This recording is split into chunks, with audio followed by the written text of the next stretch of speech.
আসসালামু আলাইকুম। আমি রেবেকা সুলতানা চলে আসলাম আপনাদের মাঝে নতুন আরেকটি লাইফস্টাইল ব্লগ নিয়ে। আজকে তো শুক্রবারতে সকালবেলাতে রান্নাবান্না শেষ করে শুরু করেছি ঘরের কাজ।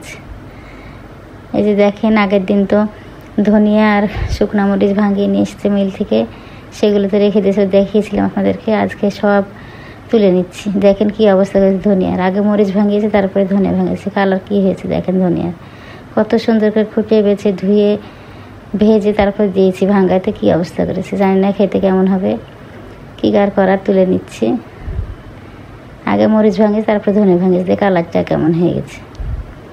ধনিয়া গুলো তোলা হয়ে গেছে, এবার মরিচ তেলে নিচ্ছি। খুব সাবধানে চালছি, এত গরম, হাত পাত সব জ্বলে যাবে যদি একটু হাতে লাগে। খুব সাবধানে আস্তে আস্তে আমি মরিচের গুঁড়াগুলো তুলে নিচ্ছি। মরিচের গুঁড়াগুলো তোলা হয়ে গেছে। এবার জিরাগুলো আগের দিন রাত্রে সব কিনে নিয়ে এসছে, সব দেখে জিরা এনেছে 1 কেজি। সবগুলো আমি এখন ঝেড়ে নিব। তবে